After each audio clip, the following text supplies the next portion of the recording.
The first thing I heard at my brother's engagement party was not congratulations. It was a sneer asking who had invited me. They laughed at my worn heels while standing inside a venue I owned down to the last chandelier. The cruelest part was seeing the bride wearing the family heirloom meant for me like a trophy. I did not come to fight. I came to watch. This engagement was not a romance. It was a setup. My name is Addison Bishop. The humidity of Briar Haven, South Carolina, usually clings to your skin like a desperate lover.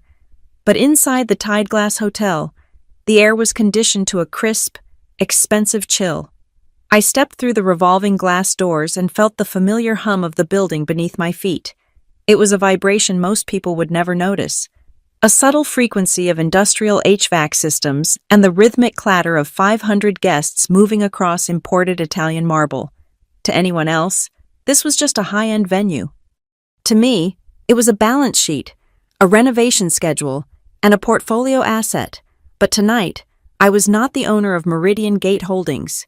Tonight, I was just the sister of the groom, and apparently, I was underdressed for the role.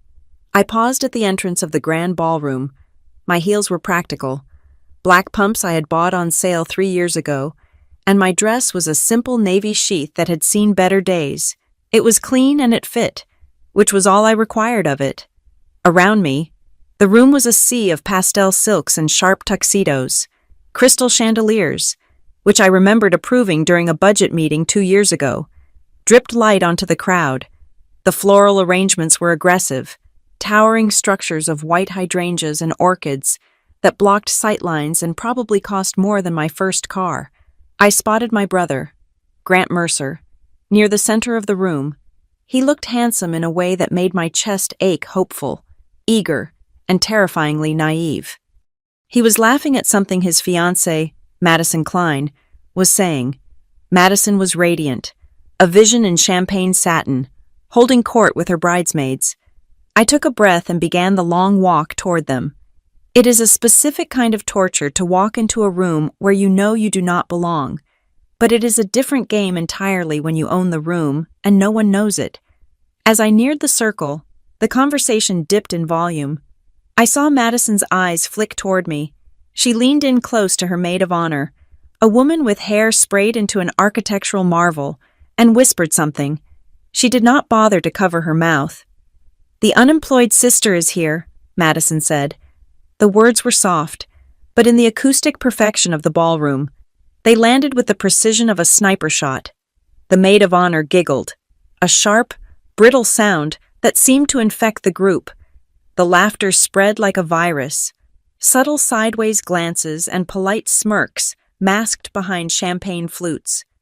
I kept my face neutral. I had practiced this expression for a decade. It was a mask of bland pleasantry, a shield that let insults slide off without finding purchase. "Addison," a voice said from my left. I turned to see my mother, Darlene Mercer. She was wearing a silver gown that was slightly too tight, her hair coiffed into a helmet of curls. She looked anxious. Her eyes immediately darted to my feet. "You wore those shoes," she said. It was not a question. "They are comfortable, Mom," I said. Darlene sighed, a long exhale of long-suffering disappointment. She reached out and smoothed a non-existent wrinkle on my shoulder, her fingers nervous and fluttery. "Just try to blend in. Okay, the Kleins are very important people. Harlan Klein knows everyone in the state. Do not make Grant look bad." "I am just here to wish him well," I said. "Good," she said, her eyes already scanning the room for someone more important to talk to. "Just stay in the background, please." She drifted away, drawn toward the gravitational pull of the open bar. I stood alone, a stationary object in a swirling current of social climbers. I took a sip of water from a passing tray and let my eyes do what they naturally did. I stopped looking at the people and started looking at the operations. Habit took over. I scanned the fire exits. The north exit sign had a flicker. That would need a maintenance ticket. I looked at the VIP tables near the stage. The spacing was tight, barely 30 inches between chair backs, which was a violation of the service flow standards I had implemented last year. The servers were struggling to navigate the gap. I made a mental note to speak to the floor manager, then remembered I could not speak to anyone. My gaze shifted to the AV booth raised on a platform in the back. The technician was on his phone, not watching the levels. Typical. Then, I looked at the staff entrance near the kitchen. The double doors swung open, and Elliot Crane walked out. Elliot was the general manager of the Tide Glass. He was a man of impeccable detail, wearing a suit that cost $3,000 and an expression of perpetual control. He was scanning the room, checking the lighting. When his eyes landed on me, for a second, the professional mask slipped. His eyes widened. He stopped dead in his tracks, a waiter nearly colliding with his back. He looked from my scuffed heels to my face, panic rising in his expression. He took a step toward me, his mouth opening to say something like Ms. Bishop or Madam Chairwoman. I locked eyes with him and gave a microscopic shake of my head. It was a command. Stop. Do not approach. Do not acknowledge. Elliot froze. He was smart. That was why I had promoted him. He swallowed hard, gave a barely perceptible nod, and turned sharply to reprimand a busboy. He understood the assignment. If the owner wanted to be invisible, the owner stayed invisible. I let out a breath I did not know I was holding. It was safer this way. If they knew who I was, the dynamic would shift. They would put up their guards. They would perform. I needed them comfortable. I needed them arrogant. People who feel superior are careless. They talk too much. They leave their flanks exposed. I was here to watch. And the best vantage point is from the bottom of the social ladder. Addison, you made it. Grant's voice broke my concentration.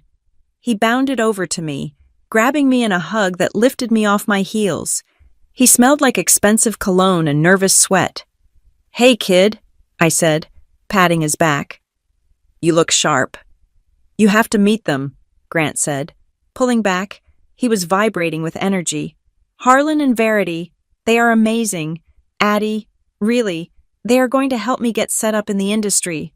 I am sure they are, I said. He dragged me toward the head table where the Kleins were holding court. Madison was there, sipping a clear liquid from a crystal glass. As we approached, I saw it. My steps faltered. The noise of the party seemed to drop away, leaving only a high-pitched ringing in my ears.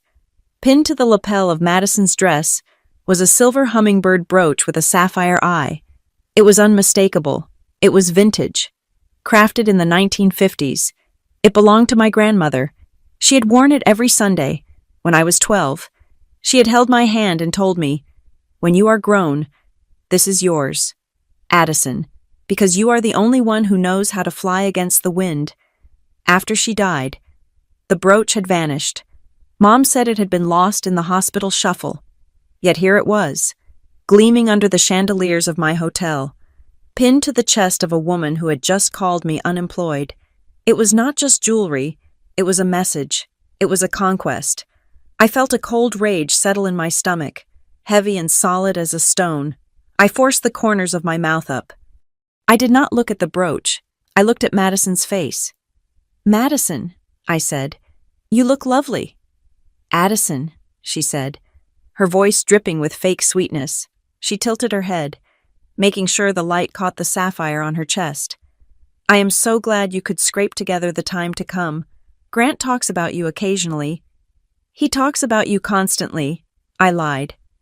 "Mom, Dad, this is Addison," Grant said, gesturing to the couple beside Madison.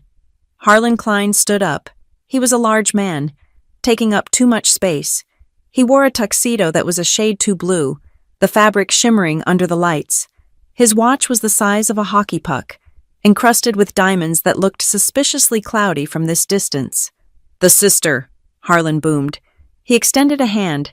His grip was moist and limp. "Heard you are in between opportunities right now. Tough economy." "Something like that," I said. "Well, do not worry," Harlan said, clapping a hand on Grant's shoulder. "We are taking good care of the boy here. Once he is officially family, we are going to open a lot of doors for him, big doors." Verity Klein sat next to him, fanning herself with a program. She was draped in layers of gold chains, looking like a display case in a pawn shop. She looked me up and down, her gaze lingering on my dress. "It is so brave of you to come," Verity said. "I mean, honestly, if I were in your position, I would be too embarrassed to show my face. But good for you, dear. Resilience is a virtue, I suppose." They were performing. It was theatrical. Excessive wealth, true wealth, the kind I dealt with in boardrooms in Zurich and New York, was quiet. It was cashmere and understated watches. This was loud. This was desperate. Harlan was sweating, his eyes darting around the room as if checking for an exit.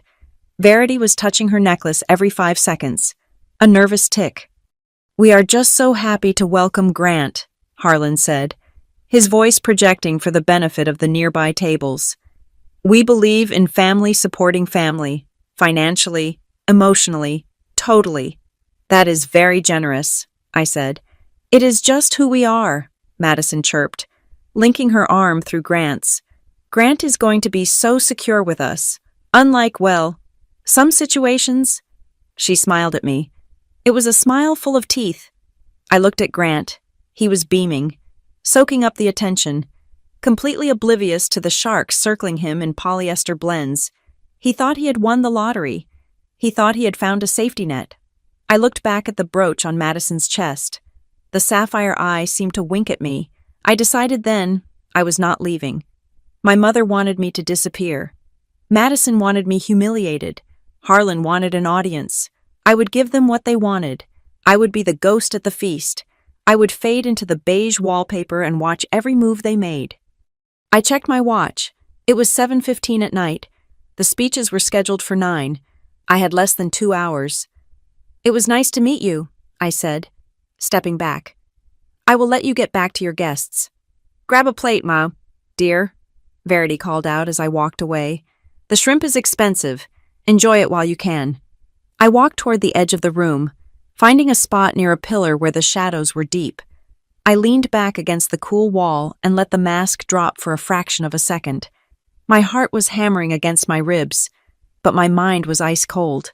I am here for one night. Just one night. To find out why a man who sweats like a fugitive is marrying my brother. To find out how my grandmother's brooch ended up on a stranger's dress. To find out what they really want from a family that has nothing to give. I watched Harlan pull a phone from his pocket and rush toward the hallway. I watched Verity adjust her gold chains again. I watched Madison whisper to Grant, pulling him tighter, isolating him. Let them enjoy the appetizer. I would be ready for the main course, to understand why I stood in the shadows of my own hotel, watching my family fawn over a woman who treated me like hired help. You have to understand the geography of my childhood. We grew up in a small town called Oak Ridge Bend, a place where reputation was the only currency that mattered. In the economy of the Mercer household, my brother Grant was the gold standard, and I was the volatile penny stock that nobody knew how to trade. It was not that my parents were abusive in the way you see on the news. There were no beatings, no starvation. It was something quieter, more insidious. It was a slow drip of erasure. Grant was the sun. He was born smiling, a golden-haired boy who could break a vase and be praised for the velocity of his throw. When Grant got a C on a report card, my mother, Darlene, would blame the teacher for not understanding his creative spirit. When he made the junior varsity baseball team, she threw a barbecue that cost half our monthly grocery budget. I was different. I was dark-haired, serious, and cursed with a nature that demanded answers. I did not just accept things. When Darlene said we could not afford something, I asked to see the budget. When she told a white lie to a neighbor, I asked why the truth was not good enough. I was not trying to be difficult, but to them, my questions felt like an interrogation. I became the difficult one, the wet blanket, the problem. I learned very quickly that silence was the price of survival in that house. If I stayed quiet, I could avoid the sighs of disappointment. If I made myself small, I would not block the light shining on Grant. So, I began to observe. I watched how Darlene manipulated my father with guilt. I watched how Grant learned that a dazzling smile could get him out of doing chores. I cataloged human behavior the way other kids collected baseball cards. I left Oak Ridge Bend 3 days after my high school graduation. There was no party for me. No tearful goodbye at the driveway. Darlene was too busy ironing Grant's shirts for his first week of college, a college he would drop out of 2 semesters later. I packed a single duffel bag and caught a Greyhound bus, leaving a note that simply said I was going to find work. The next 16 years were a masterclass in grit. I did not stumble into wealth. I did not win a lottery. I clawed my way up from the sub-basement of the service industry. I started as a dishwasher in a greasy spoon diner, then a housekeeper in a roadside motel. While other staff members complained about the work, I studied the systems. I learned how inventory was managed, how margins were lost on wasted cleaning supplies, and how a smile from a front desk agent could diffuse a guest shouting about a double charge. I worked double shifts, saved every cent, and took night classes in finance and business law. I stopped seeing rooms as places to sleep and started seeing them as units of revenue. I realized that real estate was not about buildings. It was about debt leverage and asset management. When I bought my first distressed property, a crumbling 6-unit apartment complex, I did it under a limited liability company. I fixed the plumbing myself because I could not afford a contractor. I painted the walls at 2 a.m. when I sold it 2 years later for triple the price. I did not buy a sports car. I rolled every dime into the next deal, then the next. That was the birth of Meridian Gate Holdings. It grew from a single LLC into a portfolio of commercial real estate, logistics firms, and hospitality venues like the Tide Glass. I became addicted to the anonymity of it. In the boardroom, I was a shark. I was respected. I was feared. But to my family, I remained Addison the failure. I kept it that way on purpose. It sounds twisted. I know. Why not drive up in a Bentley and rub their noses in it? Because I knew Darlene Mercer. If she knew I was worth millions, she would rewrite history. Suddenly, my success would not be the result of my hard work. It would be Mercer genes. She would tell the neighbors that she always knew I was special. Worse, she would see my bank account as Grant's safety net. She would guilt me into funding his failed startups, his bad investments, his lifestyle. My hard-won empire would become just another resource for Grant to consume. So, I played the role they assigned me, the struggling sister, the one who could barely make rent. But here's the secret I carried in my chest like a lead weight. I never actually abandoned them. 5 years ago, Darlene called me crying. The bank was threatening to foreclose on the family home in Oak Ridge Bend. Grant had promised to pay the mortgage with money from a surefire investment that had collapsed. But Darlene did not blame him. She blamed the bank. She blamed the economy. She blamed bad luck. I listened to her sob, and despite everything, I could not let her lose the house. The next day, a clerical error at the bank resolved the issue. The mortgage was quietly purchased by a holding company called Blue Jay Equities, one of my subsidiaries, and the monthly payments were suspended indefinitely. Darlene believes to this day that the bank just worked it out, because she wrote them a stern letter. It did not stop there. When Grant needed surgery for a torn ACL, he got playing pickup basketball. His insurance denied the claim. 2 days later, an anonymous donor covered the $20,000 bill. When Darlene's car transmission died, she won a raffle she did not remember entering that covered the repair costs. I have spent hundreds of thousands of dollars keeping a roof over their heads and keeping Grant out of bankruptcy. I did it through shell companies and anonymous trusts. I did it because, in some sick way, I loved them. Or maybe I just wanted to prove to myself that I was the strong one. I was the pillar holding up the temple while they worshipped the boy who was cracking the foundation. But there was one wound that money could not cauterize. My grandmother, Nana Rose. She was the only person in my childhood who looked at me and saw me. Not just Grant's shadow. She was a stern woman, but she had soft hands. She used to wear a silver hummingbird brooch with a sapphire eye. It was not the most expensive piece of jewelry in the world, but it was unique. She told me the story 100 times. Her father had made it for her. When I was 16, 2 years before I left, Nana took me aside. She was already sick then, her skin like parchment paper, She opened her jewelry box and touched the wing of the hummingbird. "This is for you. Addison," she had whispered. "Grant gets the house, Grant gets the glory, but you get the bird, because you are the only one with wings. You are going to fly away from here, and you are going to soar." It was the only validation I had ever received. It was a promise. When she died a year later, I asked for the brooch. It was the only thing I wanted. Darlene had looked at me with wide, innocent eyes. "Oh, Addison, I am so sorry. We cannot find it. I think the nurses at the hospice might have taken it, or maybe it got lost in the move. It is gone." I knew she was lying. I knew it in my gut, but I had no proof, and fighting about it would have made me look petty. "It is just a pin," Grant had said, shrugging. "Don't be so materialistic, Addie." I swallowed that pain. I buried it deep, along with the rest of my pride. I told myself it was just an object. I told myself that Nana's promise was in my heart, not in a piece of silver, but standing here tonight, in the ballroom of the Tide Glass Hotel. The lie unraveled. I watched Madison laugh, her hand fluttering up to touch her collarbone. The silver hummingbird caught the light. The sapphire eye stared right at me. It had not been lost. It had not been stolen by nurses. Darlene had kept it. She had hidden it away for a decade, hoarding it like a dragon, waiting for a woman she deemed worthy. And to Darlene, worthy meant someone who belonged to Grant. Giving that brooch to Madison was not a casual gift. It was a coronation. It was Darlene saying that this stranger, this woman who had been in Grant's life for 6 months, was more of a daughter to her than I had ever been.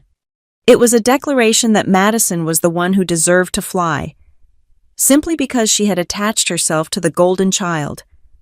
I felt a shifting inside me. For years, I had told myself that my family did not hate me. I told myself they were just oblivious, that they were victims of their own limited worldview.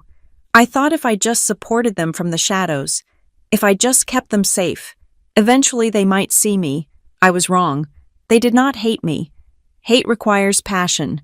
Hate requires acknowledgement. What they felt for me was something far worse. They felt indifference. I was a utility to them. I was a background character. I was valuable only when I was invisible, and I was annoying the moment I asked for a seat at the table. But they had made a critical error. They had mistaken my silence for weakness. They had mistaken my distance for poverty. Grant was marrying a woman who wore my inheritance as a trophy. Darlene was beaming at them, thinking she had secured her son's future. I looked at the brooch again. It looked heavy on Madison's silk dress. It looked like it did not belong there. "You want to fly?" I whispered to no one. "I will show you what turbulence feels like." The sadness that had dogged me since I walked through the doors evaporated. It was replaced by the cold, hard clarity of a balance sheet. I was done being the anonymous donor. I was done being the scapegoat. I had spent 16 years building a fortress that they were currently drinking champagne in. They wanted to play games with legacy. They wanted to talk about value. I checked my watch. The time for sentiment was over. I was not here to catch a bouquet. I was here to audit the books, and the Mercer family account was officially overdrawn. I shifted my weight against the pillar, letting the cool plaster ground me. The emotional turbulence of seeing my grandmother's brooch had settled into a cold, hard knot in my stomach. That knot was familiar. It was the same feeling I got when I looked at a quarterly report and saw numbers that did not add up. In business, when the math looks wrong, it is rarely an accident. It is almost always a cover-up. I stopped looking at this event as a sister and started looking at it as an auditor. The room was a kaleidoscope of movement, but I focused my lens on the anomalies. The first red flag was the father of the bride, Harlan Klein. For a man who was allegedly celebrating the union of his daughter to a rising star, he was displaying all the classic symptoms of a man whose assets were about to be seized. He was seated at the head table, but he was not eating. His fingers drummed a frantic rhythm on the white tablecloth, rattling the silverware. Every 30 seconds, his hand would dip into his tuxedo jacket pocket, checking his phone. He would pull it out, shield the screen under the edge of the table, read something, and then shove it back with a scowl. A waiter approached him with a bottle of wine. Harlan waved him away with a sharp, aggressive gesture that was entirely out of place for a joyous occasion. Then, the phone vibrated again. Harlan shot up from his chair. He did not excuse himself to the table. He just turned and marched toward the side exit, the one that led to the service corridor near the kitchen. I waited 5 seconds, then pushed off the pillar. I moved along the perimeter of the room, keeping to the shadows. I knew the acoustics of that corridor. It was tiled with porcelain, which meant sound carried efficiently. I stopped just before the archway, pretending to adjust the strap of my shoe. Harlan's voice echoed off the tiles. It was low, but the urgency made it sharp. "I told you the timeline," he hissed. "Do not push me on the timeline. It happens tonight." There was a pause as the person on the other end spoke. "I do not care about the clearing period," Harlan snapped. "We have the authorization. Just make sure the account is ready to receive. Once he signs, I want the transfer immediate. No holds." I stiffened. Once he signs what, a marriage license? That was standard. You did not need to shout at a banker at 8 in the evening about a marriage license, and you certainly did not talk about account transfers in the same breath. "It is a vendor payment," Harlan said, his voice dropping even lower. "It is categorized as event overhead. Just process it. I have to go." He hung up. I moved quickly, slipping behind a large arrangement of ferns before he stormed back into the ballroom. He was wiping sweat from his forehead with a handkerchief that looked damp already. Vendor payment, event overhead, those were accounting terms. He was talking about moving money, and he was talking about doing it fast. I tracked him back to the table. He sat down and immediately downed a glass of water.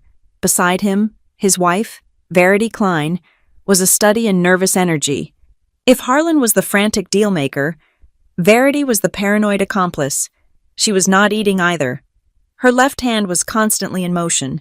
She would touch her diamond earrings, then the heavy gold choker around her neck, then the stack of bracelets on her wrist. It was a repetitive, soothing cycle. Touch, check, confirm. I had seen this behavior before in casino surveillance footage. It was the body language of someone who is terrified of being caught. People who own their wealth wear it comfortably. They forget they have it on. Verity treated her jewelry like borrowed props that she was afraid of breaking before the curtain came down. She leaned toward Harlan, whispering something urgent. He patted her hand, but his eyes were looking over her shoulder, scanning the room. My gaze shifted to the center of the floor. Madison was introducing Grant to a group of men in gray suits. These were not family friends. They looked like investors. I drifted closer, picking up a discarded cocktail napkin to look like I was tidying up. I needed to hear the pitch. "Grant is incredibly versatile," Madison was saying, her hand resting possessively on my brother's bicep.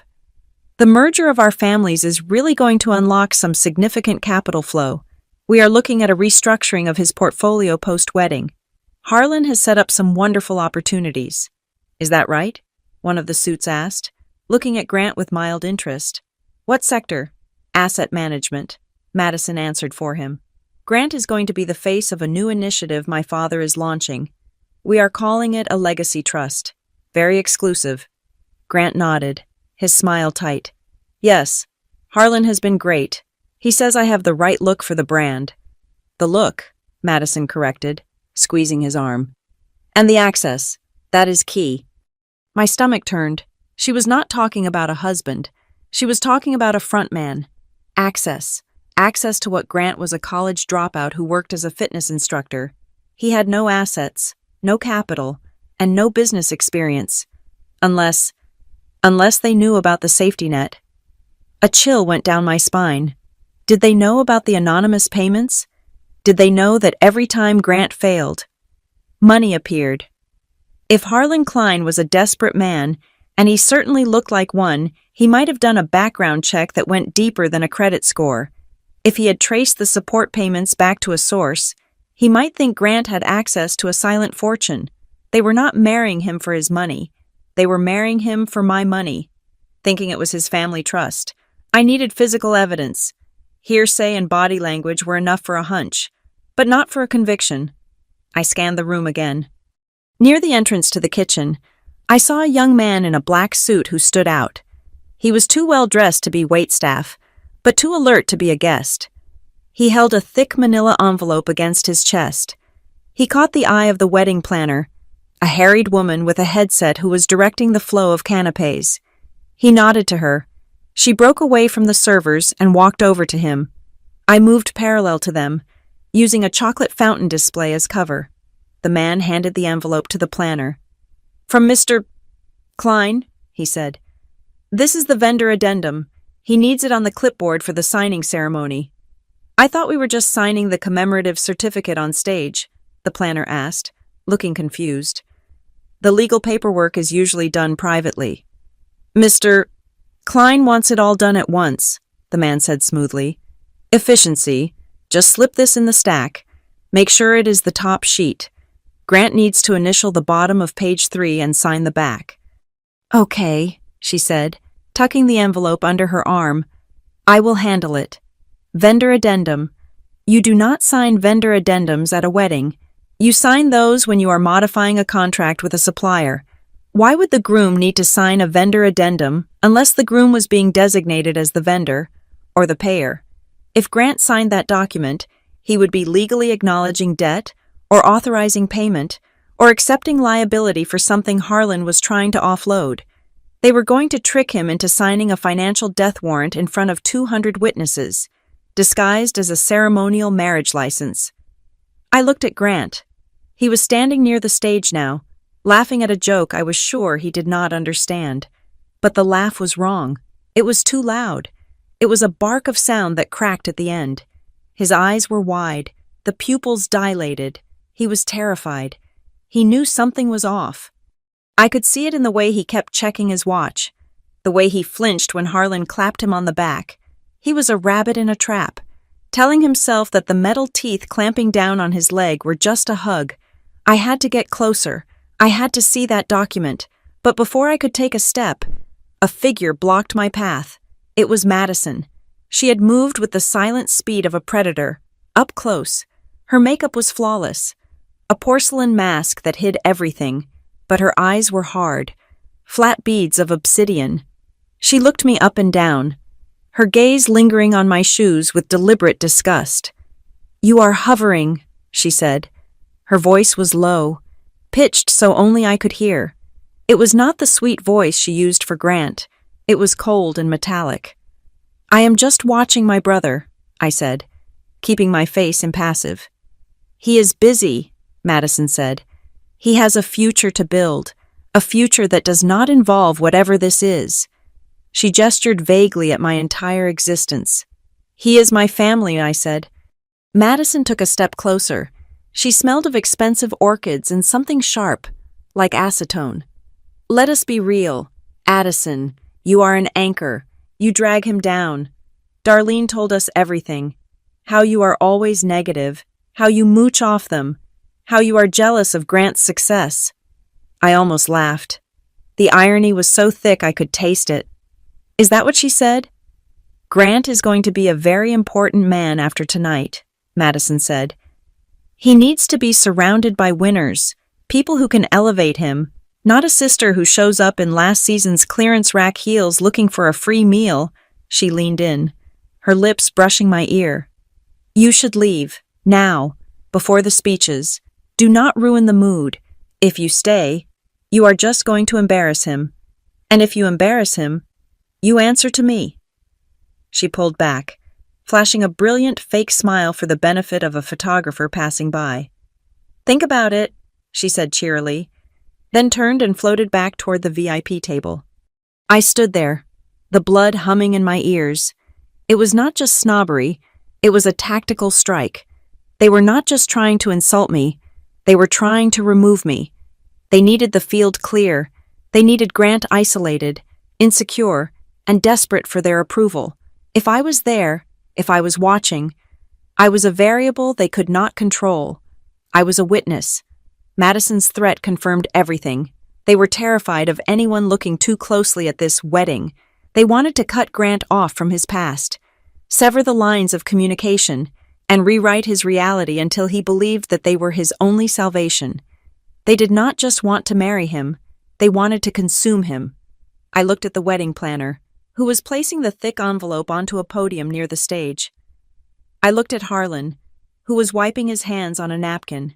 I looked at Grant, who was scanning the room, his eyes skipping over the crowd, looking for something or someone to tell him it was okay.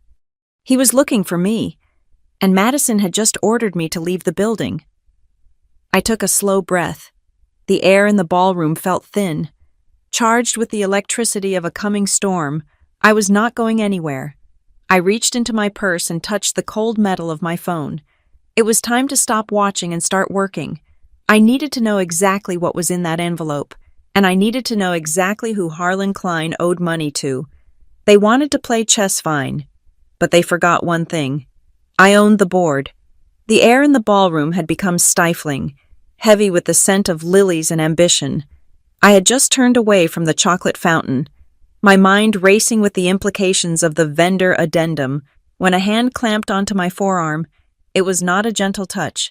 It was a vice grip masked by a French manicure. I looked down to see Madison Klein. Her smile was plastered on, but it did not reach her eyes.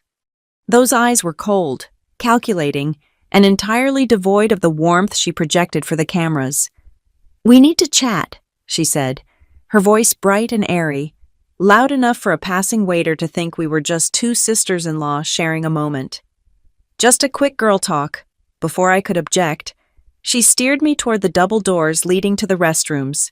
She navigated us away from the main flow of traffic, past the velvet ropes, and into a quiet alcove near the service elevators. The noise of the party faded into a dull roar behind the heavy oak doors. Here, the lighting was dimmer, the silence amplified by the hum of the ventilation system. Madison released my arm and smoothed the front of her champagne satin dress. She took a moment to inspect her reflection in a decorative mirror on the wall, adjusting a stray lock of hair. I watched her, saying nothing. I knew the power of silence. It forces the other person to fill the void, and usually, they fill it with the truth they meant to hide. "You are really hard to predict, Addison," she said, turning to face me. She leaned back against the wall, crossing her arms. It was a casual pose, but her muscles were tense. Most people would have left by now. Most people have a sense of when they are surplus to requirements. "I am here for Grant," I said calmly. "It is his engagement." Madison let out a short, dismissive laugh. "Grant? Right. You know, he worries about you. It is actually quite exhausting for him." "I was not aware I was a burden," I lied. "Oh, come on," Madison said, her voice dropping an octave, losing its public sweetness. "Let us cut the act. We know about the money you send home. Darlene told me everything. The little checks every month, the way you scrape together whatever you have left over from your whatever it is you do to help them with groceries or bills." She looked at me with a pity that was designed to be a weapon. "It must be incredibly stressful for you, living paycheck to paycheck, trying to play the hero with $50 here, $100 there. Honestly, Addison, it is pathetic." I kept my face perfectly still, though inside, a dark amusement was blooming. She thought my contributions were scraps. She thought the thousands of dollars that flowed into the Mercer accounts every month disguised as dividends, refunds, and lottery winnings were just little checks. She had no idea she was speaking to the person who effectively owned the mortgage on her future in-law's house. "I help where I can," I said, keeping my voice flat. "That is just it," Madison said, pushing off the wall and stepping into my personal space. "You think you are helping, but really, you are just buying access. You are buying their tolerance. You know they would not put up with your negativity if you did not guilt them with those handouts. You are purchasing a role in this family because you have nothing else to offer." It was a masterful piece of gaslighting. She took my generosity, the silent, thankless financial scaffolding that kept my parents from homelessness, and twisted it until I sounded like a manipulator. She was painting me as a desperate loner paying for affection. "Is that what you think?" I asked. "It is what I know," Madison replied. You love playing the victim. You love being the scapegoat. It gives you a reason to exist. If you were not the poor, mistreated sister, who would you be? You would be nobody, just a woman in cheap shoes crashing a party she cannot afford. She reached out and picked a piece of invisible lint off my shoulder. The gesture was invasive, a display of dominance. So, here is how it is going to work, she continued, her voice hardening. This is the end of the road. After tonight, you are done. I do not want you at the wedding. I do not want you at the holidays. Grant needs a fresh start. He is entering a new tax bracket, a new social circle. He does not need his past dragging him down like an anchor. I stared at her, processing the sheer audacity of her demand. She was not just asking me to leave the party. She was asking me to resign from my family. Grant is my brother, I said. He might have something to say about that. Grant will do what is best for his future, Madison snapped. And his future is with the Kleins. We are going to take care of him. We are going to take care of Darlene and your father, too. Real care, not the scraps you throw at them. And then, she said it, the sentence that handed me the key to the entire puzzle.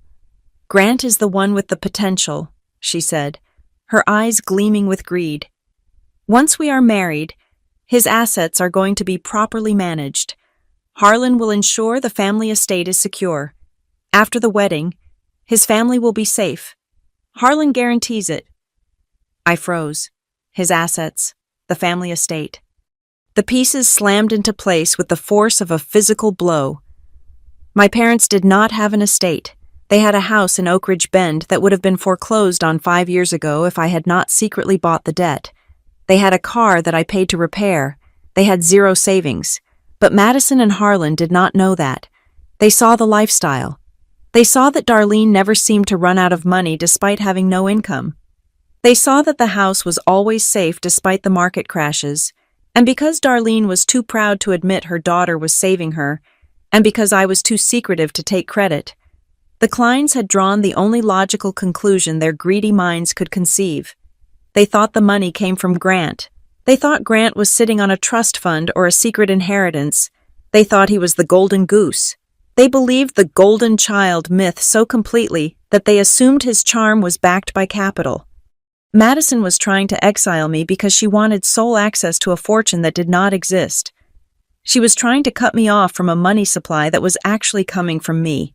She was standing in front of the CEO of the company she was trying to rob, telling me I was too poor to be in the room. Safe? I asked, keeping my tone innocent. Why would they need Harlan to keep them safe? Madison blinked, realizing she might have said too much. She took a step back, recovering her composure. Financial security requires expertise. Addison, something you would not understand. Harlan is going to restructure everything. He guarantees that once the papers are signed, the Mercers will never have to worry about liquidity again. Restructure, that was code for draining accounts. Liquidity, that was code for cash extraction. I see, I said. Well, you seem to have it all figured out. We do, Madison said. She smirked, a look of triumphant pity. So do yourself a favor. Leave now. Go out the side door. Save yourself the embarrassment of the speeches. Grant does not need to see you looming in the corner like a bad omen. She waited for me to argue, to cry, to make a scene. That is what she wanted. She wanted me to explode so she could point a finger and say, "See, she is unstable." Instead, I gave her nothing. I relaxed my shoulders. I even offered a small, defeated nod. You have given me a lot to think about, Madison, I said quietly. She took my surrender at face value. Her posture loosened. She patted my arm again, patronizingly. It is for the best. You will see. Goodbye, Addison. She turned and walked back toward the ballroom doors, her hips swaying, confident that she had just disposed of the only obstacle in her path. She thought she had won. She thought she had cleared the board. I watched the doors swing shut behind her. The moment she was gone, the defeated sister act vanished. I pulled my phone from my clutch. My hands were steady, but my blood was boiling. They were walking into a trap of their own making. They were hunting a phantom fortune. But the mention of Harlan guaranteeing safety sent a chill through me. That sounded like protection money. That sounded like a threat. If they found out Grant was broke, what would happen men like Harlan Klein? Men who sweat through their tuxedos and talk about vendor addendums at weddings. Do not take disappointment well. My phone buzzed in my hand. It was a text from Grant. Addie, I am freaking out. They are acting weird. Harlan keeps asking for my social security number for the honeymoon bookings. And Mom is acting like she is drunk, but she has only had water. Should I run? I stared at the screen. My brother was naive. But his instincts were finally kicking in. He was sensing the predator in the room. I typed back quickly. Do not run. That makes you look guilty. Wait. Stay put. Do not sign anything until after the speeches. Trust me. I slipped the phone back into my bag. The picture was clear now. The Kleins were not just social climbers. They were financial predators running a con. They needed a legitimate front for something illegal, likely money laundering or debt layering, and they had identified Grant as the perfect mark. They thought he was a wealthy, pliable heir. They were setting up a marriage that was actually a corporate merger with a shell company. They wanted a legal cover, and Grant was the ticket, but they had made a fatal miscalculation. They had assumed the unemployed sister was irrelevant. They had assumed the money came from the man in the suit. I walked over to the mirror Madison had used. I looked at my reflection. My dress was simple, my shoes were worn, but my eyes were sharp. You want the Mercer fortune. Madison, I whispered to the glass. Congratulations. You just met the chairman of the board. I turned away from the mirror and headed back toward the ballroom. I was not leaving. I was going to finish this. I had to time this perfectly. If I moved too soon, they would spin it. If I moved too late, Grant would sign his life away. I checked the time. 8:20 at night. The speeches were in 40 minutes. It was time to call in the cavalry. I did not return to the ballroom immediately. Instead, I walked further down the service corridor, past the restrooms and the linen closets, until I reached a heavy steel door marked Authorized Personnel Only. I swiped my keycard, a master pass that I kept hidden in the lining of my clutch, and slipped into the server room. The air inside was frigid, kept at a constant 64 degrees to protect the racks of blinking servers that powered the hotel's operations. The hum of the cooling fans was a white noise that drowned out the music from the party. This was my environment, out there, amidst the flowers and the lies. I was a clumsy extra. In here, surrounded by data and infrastructure, I was the architect. I took a breath, letting the cold air clear the scent of Madison's perfume from my nose. Then, I went to work. I pulled out my phone. My first call was to Elliot Crane. He picked up on the first ring, as I knew he would. Ms. Bishop, Elliot said. His voice was hushed. He was likely in his office or a stairwell. Elliot, listen carefully, I said. My voice had stripped off the hesitation of the sister role. I was speaking as the chairwoman of Meridian Gate Holdings. I am initiating a Level 4 internal audit on the event currently taking place in the Grand Ballroom. I need you to pull the complete vendor file for the Klein-Mercer wedding. I want every invoice, every contract, and every rider. Understood, Elliot said. I could hear the click of a keyboard in the background. What are we looking for? I need a background check on Harlan Klein, I said. And Elliot, I do not want rumors. I do not want what he told the catering manager. I want verified facts. Tax IDs, business licenses, credit standing. If he is claiming to be an asset manager, I want to know where his assets are. I can run a vendor verification through our compliance software, Elliot suggested. If he is listed as a payer on any of the contracts, we have his data. Do it, I ordered, and check the registered agents for any company he is associated with. I have a suspicion that the Klein Family Trust is a shell. Report back to me in 20 minutes. Yes, ma'am. I hung up and immediately dialed the next number, Nora Bexley, my general counsel. Nora was a shark in a silk blouse, a woman who viewed lawsuits as recreational sport. It was Friday night, but Nora never stopped working. Addison, she answered. her tone crisp. Please tell me you are calling to tell me you bought another island, not that you have been arrested. I am at the Tide Glass, I said. I have a situation involving potential fraud, coercion, and identity theft targeting a family member. The perpetrators are currently on my property. Is the family member asking for help? Nora asked. That was the lawyer in her always establishing consent. The family member is being manipulated, I said. He is about to sign a document labeled as a vendor addendum that I suspect transfers liability or authorizes a fraudulent funds transfer. I intend to stop it. Stop it how? Publicly, I said. I want to blow the cover off this operation before the signature ink dries. I need you to assess the risk. If I expose personal financial data or contractual fraud on a microphone in front of 200 guests, what is my exposure? There was a brief silence on the line. I could practically hear Nora's brain calculating the variables. If you state facts that are documented, it is not defamation, Nora said slowly. However, privacy laws are tricky. You cannot just read someone's bank statement to a crowd. You need to frame it as a corporate protection action. If Harlan Klein is attempting to use your hotel to facilitate a crime, you have the right to intervene to protect the business. Frame it as a compliance issue. Make it about the integrity of the Tide Glass, not about your brother. So I need to prove he's defrauding the venue, not just the groom, I said. Exactly, Nora said. Link his actions to the hotel's operations. Did he falsify a credit application? Did he misrepresent the payer entity? If he lied to the hotel, you have cause to shut him down. If you just say, he is a bad man lying to my brother, you are opening yourself up to a slander suit. Understood, I said. I will find the link. Addison, Nora added, her voice softening slightly. Be careful. People like this, when they are cornered, they do not sue. They lash out. I am counting on it, I said. I ended the call and dialed Calvin Red. Calvin was the head of my forensic accounting unit. He was a man who saw the world in spreadsheets. Calvin, I am sending you a name, I said without preamble. Harlan Klein, and a company name likely something generic, maybe Klein Global or HK Management. I need you to trace the LLCs. On it, Calvin said. Timeline? Yesterday, I said.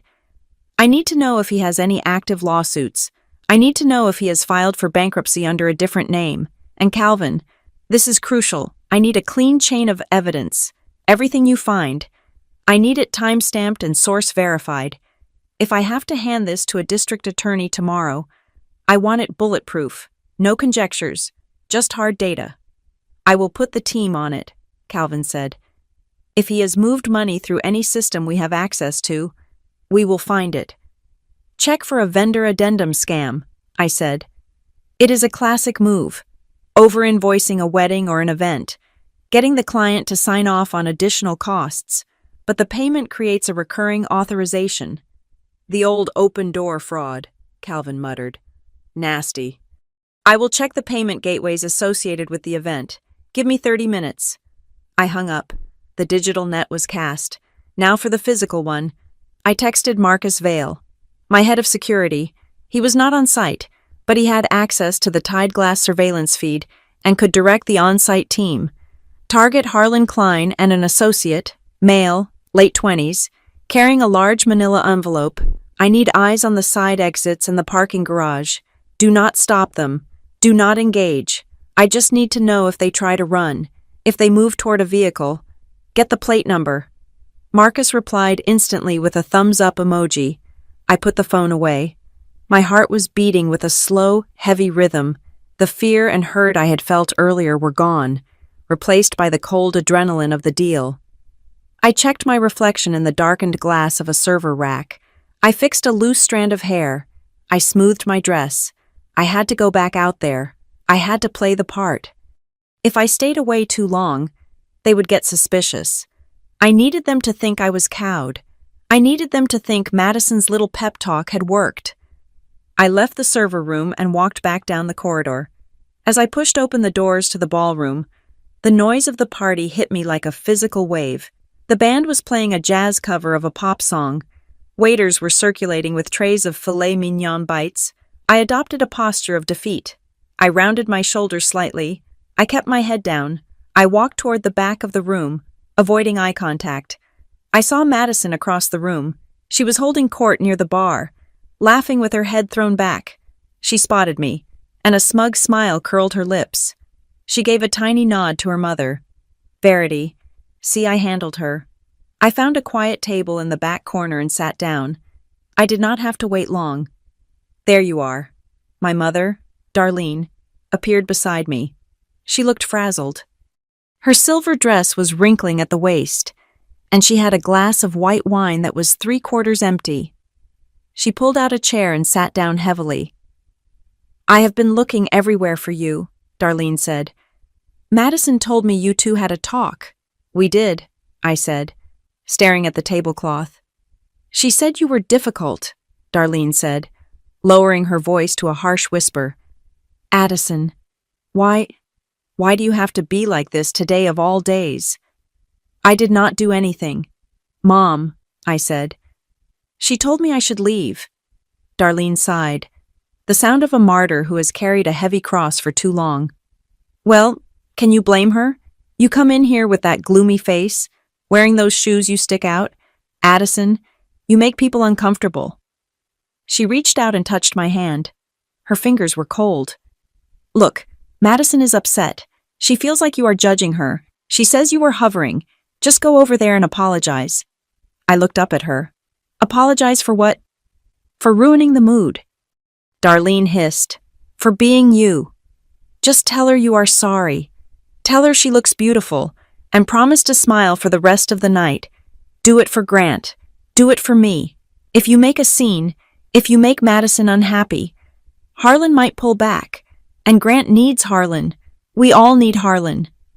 We do not need him, I said. You do not understand, Darlene said, her eyes welling with tears that I knew were only half real. This is our chance, Addison. Finally, something is going right for this family. Grant is going to be set. I can finally stop worrying about bills. I can finally relax. Do not take this away from me. I looked at my mother. I looked at the woman who had sold my grandmother's brooch. I looked at the woman who had let me pay her mortgage for 5 years while treating me like a failure. She was begging me to submit, to erase myself, so she could keep living in a fantasy world. In the past, I would have done it. I would have swallowed my pride. I would have walked over to Madison and let her gloat, just to keep the peace, but the peace was a lie, and the price was too high. No, I said. Darlene blinked, stunned. What? No, I repeated. My voice was not loud, but it was solid. I will not apologize. I have done nothing wrong, and I am not leaving. Darlene recoiled as if I had slapped her. You are being selfish. You are jealous of your brother. I am protecting him, I said.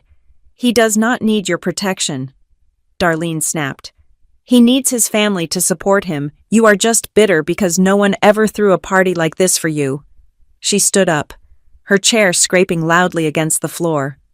Fine, stay, sulk, but do not expect anyone to talk to you, and do not expect a seat at the head table. You have made your choice. She stormed away, heading straight for the open bar to refill her glass. I watched her go. It hurt. Yes, it always hurt. But the pain was distant now, like a bruise from yesterday. I looked at my watch. It was 7:55. 70 minutes. That was all the time I had left. I looked toward the stage. A technician was setting up a microphone stand. A projector screen was descending from the ceiling, displaying a monogram of Grant and Madison's initials intertwined in gold script. That was the kill zone. I could have pulled Grant aside. I could have dragged him into a back room and showed him the evidence I was about to receive. But he would not believe me. Darlene would scream that I was lying. Madison would spin it. Harlan would use his charisma to smooth it over. They would gaslight him until he signed that paper just to prove he trusted them.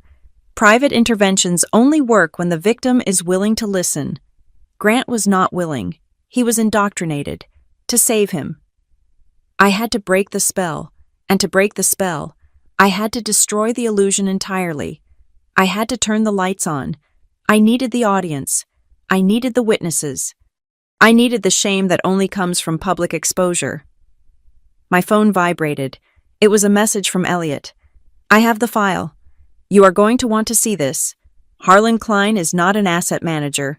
He is a regional supervisor for a construction supply firm, a firm that is currently a subcontractor for Meridian Gate Holdings. I stared at the screen. A slow, cold smile spread across my face. Harlan Klein worked for me. He was a middle manager in my own supply chain. He was pretending to be a tycoon while drawing a salary from one of my subsidiaries. The irony was perfection. The circle was closed. I typed back, "Bring the documentation to the AV booth. Do not let anyone see you." I looked up at the stage again. 70 minutes. They wanted a show. They wanted a memorable engagement. I was going to give them a performance they would never forget. I sat at the small, dimly lit table in the corner, the glow of my phone shielded by the tablecloth. To the casual observer, I was just a bored guest scrolling through social media. In reality, I was the command center of a corporate takedown. The first email from Elliot Crane hit my inbox with a silent vibration. I opened the attachment, and the world seemed to tilt on its axis. The file was a personnel dossier. It was not from a private investigator. It was from my own human resources department. Harlan Klein was not an independent asset manager. He was not a private equity shark. He was the Southeast Regional Manager for Apex Structural Supply. My breath hitched. Apex Structural Supply was a mid-tier construction vendor that had recently won a bid to supply steel reinforcement for 3 of my hotel expansion projects. They were a subcontractor for Meridian Gate Holdings. The man standing 20 feet away from me, wearing a tuxedo that cost more than his monthly car payment, was on my payroll. I almost laughed out loud. It was a dark, humorless laugh that stayed stuck in my throat. Harlan was not rich. He was a mid-level corporate employee who had likely maxed out his company credit card to rent this ballroom. He was playing the part of a tycoon using the very salary I paid him. But the email continued. Elliot had cross-referenced Harlan's employee ID with the vendor requests for the wedding. Addison. The note read, "Look at the invoices." I swiped to the next page. The wedding costs were astronomical, but not in a way that made sense. There was a charge of $45,000 for structural lighting support. There was a charge of $30,000 for custom acoustic dampening. These were not wedding expenses. These were construction line items. He was billing the wedding as a corporate event through his company's expense account, but he was padding the numbers. He was inflating the costs by 300%. Then came the message from Calvin Red, my forensic accountant.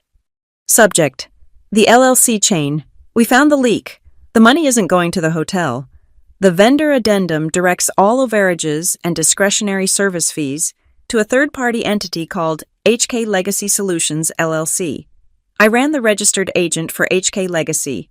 It is a shell, no employees, no physical office, just a mailbox in a strip mall in Nevada. But here is the kicker. Look at the authorization signature. I zoomed in on the PDF Calvin had attached. It was a scan of a preliminary contract, likely signed weeks ago. The signature at the bottom authorized the transfer of liability to the Mercer family representative. The signature read, Darlene Mercer. I stared at the screen, my blood turning to ice. The handwriting was shaky, hesitant, but it was unmistakably my mother's. I closed my eyes for a second, the pieces falling into place with a sickening click. Darlene did not have any money. Harlan knew that. So why have her sign? Because they needed a scapegoat. They had likely told Darlene that her signature was just a formality, a parental blessing, or a witness line to help Grant get a better deal. Darlene, desperate to be involved, desperate to feel important, would have signed anything they put in front of her. By signing that document, my mother had unknowingly designated herself and, by extension, Grant as the guarantor for the inflated costs. The plan was diabolical. Harlan would charge the wedding expenses to his company, Apex Structural. When the auditors at Apex eventually caught the fraud, which they would, because he was greedy and sloppy, Harlan would point to the vendor addendum. He would claim that the Mercer family had agreed to cover the costs, and that the money he funneled to his shell company was actually a reimbursement authorized by Darlene. He was setting them up to take the fall for his embezzlement. When the dust settled, Harlan would be gone with the cash in his Nevada shell company.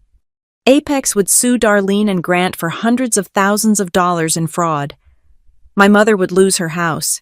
Grant would be bankrupt before his honeymoon was over, and because Darlene had signed it, she would look like the accomplice. "You bastards," I whispered. My phone buzzed again. It was Nora Bexley, my lawyer, Addison. "Do not let them leave. If they walk out of that building, the jurisdictional nightmare begins. We need to freeze them in place." Also, I just pulled the court records for Madison Klein. I switched to Nora's text. Her name isn't Madison Klein. It is Madeline K. Holloway. She changed it legally 2 years ago. I found an employment tribunal record from a logistics firm in Ohio. I read the summary. Madeline Holloway had been terminated for data manipulation and unauthorized access to client accounts. She had worked in HR. She had been caught altering direct deposit information for temporary employees, diverting fractions of their paychecks into her own account. She was not a socialite. She was a grifter. She had been fired for exactly the kind of fraud they were pulling right now, just on a smaller scale. This wedding was her graduation project. I looked up from my phone. Madison, or Madeline, was standing near the cake, laughing with her head thrown back, her hand resting on Grant's chest. She looked so innocent, so loving. She was a predator who had found the perfect prey, a family that was too proud to ask questions and too desperate to be loved. My phone vibrated one more time. It was Marcus Vale, head of security. Target update. The male associate, the one with the envelope, just left the ballroom. He is currently at the valet stand. He is loading 2 large suitcases and a garment bag into the trunk of a rented sedan. The car is running. They were not staying. The honeymoon was not a trip to the Maldives. It was a getaway. I looked at the timeline in my head. They needed Grant to sign the vendor addendum on stage. That signature would be the final key. It would likely authorize the immediate transfer of gift funds or trust assets into the account Darlene had already validated. Or worse, it would sign over power of attorney under the guise of a marriage license. Once Grant signed, the transaction would trigger. Harlan would transfer the money from Apex to his shell company, using Grant's signature as the authorization. Then, they would cut the cake, get in the car, and vanish. By Monday morning, when the banks opened and the red flags went up, Grant would be married to a ghost, and Harlan would be $1 million richer. I looked at the clock, 8:35. The speeches were in 25 minutes. I looked at my mother, sitting alone at the table where she had banished herself. She was looking at Grant with such pride, tears shimmering in her eyes. She thought she had saved him. She thought she had done good. She had no idea she had signed his death warrant. A cold, precise fury settled over me. It was different from the anger I had felt before. This was not about insults. This was not about shoes or brooches. This was an attack on my blood. They had come into my house, my literal property, and tried to use my mother as a human shield for their crimes. They had underestimated the unemployed sister. They thought I was a spectator. They did not know that I was the one who wrote the checks that kept the lights on at Apex Structural Supply. I stood up. I smoothed the fabric of my dress. I picked up my clutch. I was done investigating. The evidence was locked. The chain of custody was clean. The motive was established. I walked toward the AV booth at the back of the room. The technician, a young man named Dave, who I had hired 3 years ago, looked up as I approached. He recognized me immediately, not as the groom's sister, but as the woman who signed his paychecks. "Ms. Bishop," he said, scrambling to stand up. "I didn't know you were here. Sit down." "Dave," I said quietly, "we are going to make some changes to the program." "Changes?" he asked, looking nervous. "Mr. Klein gave me a strict playlist. The slideshow is set for 9 o'clock. "I know," I said, stepping into the booth and closing the door behind me. The tinted glass muffled the sounds of the party. I could see the entire room from here, the unsuspecting guests, my foolish brother, the predators circling him. "We are going to run the slideshow," I said, "but I have some new content to add." I plugged my phone into the console. The files from Elliot and Calvin appeared on the screen. "Mr. Klein wants to talk about legacy," I said, my finger hovering over the upload button. "He wants to talk about where the money comes from. I think that is a wonderful idea." I looked at Dave. "Connect my phone to the main projector. Override the audio feed. When Harlan starts speaking, I want control." Dave looked at the screen, then at me. He saw the company logos on the documents. He saw the word fraud highlighted in Calvin's notes. He swallowed hard. "Yes, ma'am," he said. I looked out at the ballroom one last time. Madison was checking her makeup in a compact mirror. Harlan was checking his watch. They were counting down the minutes to their victory. I was counting down the minutes to their execution. I stepped out of the audio-visual booth, and the heavy door clicked shut behind me, sealing away the hum of the servers and the blue light of the monitors. The ballroom was louder now. The band had shifted to an upbeat tempo, something brassy and frantic that clashed with the cold calculation running through my mind. I scanned the room for Grant. He was not where I had left him. The crowd had shifted, moving like a tide toward the edges of the room as servers began clearing the center floor for the speeches. Then I felt a hand on my elbow. It was not the aggressive grip Madison had used earlier. It was desperate, clammy. I turned to see my brother. Grant looked pale, his skin possessing a sheen of sweat that had nothing to do with the humidity and everything to do with fear. He pulled me toward a decorative alcove draped in heavy velvet curtains, away from the prying eyes of the guests. "Addie," he whispered. His voice was trembling. "You know something. Do not lie to me. I saw you watching them. I saw you go into the booth." For the first time in his life, my brother was not looking at me like I was his audience. He was not looking at me like I was a background extra in the movie of his life. He was looking at me like I was the only solid thing in a room made of smoke. "Grant," I said, keeping my voice low and steady. "You are scared." "Harlan keeps rushing me," Grant said, running a hand through his hair. "He said the paperwork needs to be signed before the toast because of some banking cutoff time in Switzerland. Who has a banking cutoff at 9 at night on a Friday, and he keeps asking if Mom signed the authorization. Addie, why would Mom need to authorize anything? I'm 30 years old." He was close. He was so close to seeing the bars of the cage. "Listen to me," I said, stepping into his space and locking eyes with him. "I need you to trust me. Do not sign anything, not a marriage license, not a vendor addendum, not a cocktail napkin, nothing." "Why?" he pleaded. Is it bad?" "I am checking them," I said. It was a half-truth, but it was all he could handle right now. If I told him his fiancée was a con artist named Madeline who had embezzled from a logistics firm, his brain would reject it. It was too big a lie to swallow in one bite. "There are red flags, Grant, financial ones." "Madison said you would do this," he said, his voice cracking. "She said you would try to get in my head." "I am not in your head," I said. "I am in your corner. Look at them. Grant, look at how they are sweating. Look at how they are guarding the doors." Before he could answer, a shadow fell over us.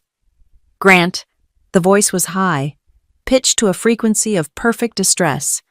Madison stood at the entrance of the alcove. She was not the smug predator who had cornered me in the hallway anymore. She was a trembling, fragile flower. Her eyes were already wet with tears that seemed to appear on command. "What is going on?" she asked, her bottom lip quivering. "Why are you hiding in the corner with her? The photographer is waiting for the cake-cutting photos." Grant pulled away from me, guilt flashing across his face. "We were just talking. Maddie." "Talking?" Madison looked at me, and for a split second, the venom surfaced in her eyes before vanishing beneath a mask of hurt. "Is she telling you to leave me? Is that it? I knew it. I knew she couldn't handle seeing you happy." She let out a sob, a small, wounded sound that was loud enough to attract attention. Heads turned nearby. "No, Maddie, it is not like that," Grant stammered, stepping toward her. "She is jealous," Madison cried, her voice rising. She has always been jealous of you. Grant, Darlene told me she wants you to be miserable so you will stay stuck in that awful town with her. She is trying to poison you against us. Madison, stop, I said, my voice cold. Do not talk to her. My mother appeared from the crowd, moving with the speed of a guided missile.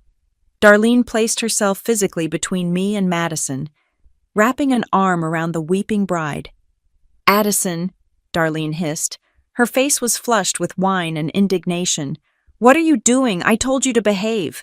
I told you to apologize. And here you are, making the bride cry 10 minutes before the speeches. Have you no shame? I am trying to stop him from making a mistake, I said. The only mistake is you being here, Darlene snapped. She turned to Grant, her expression softening into desperate pleading. Grant, honey, ignore her. You know how she is. She gets like this when she is not the center of attention. Madison loves you. Harlan loves you. They are doing everything for us. Mom, she says there are financial issues, Grant said, looking between us. Financial issues. Darlene laughed, a harsh, brittle sound. Look around you, Grant. We are in the Tide Glass Hotel. Harlan paid for all of this. Your sister is just bitter because she is wearing shoes from a discount bin and Madison is wearing silk. It is envy.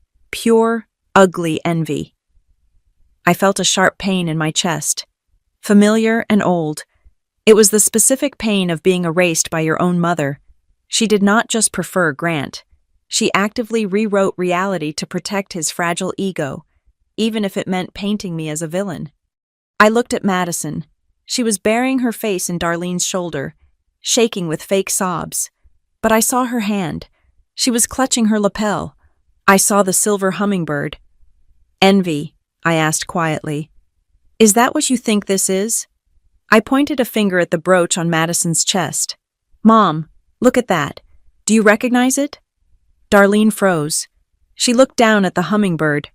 For a second, I saw the guilt flicker in her eyes. She knew exactly what it was. She knew she had lied to me about it being lost. It is just a pin, Addison, Darlene said, her voice tight. It is Nana's pin, I said. The one she left to me, the one you told me was stolen by the nurses at the hospice. Grant looked at the brooch, then at our mother. Mom, is that true? Darlene's face hardened. She doubled down. She had to. To admit the lie now would be to unravel the entire tapestry of her justification. It is a piece of old costume jewelry. Addison, my God, you are petty.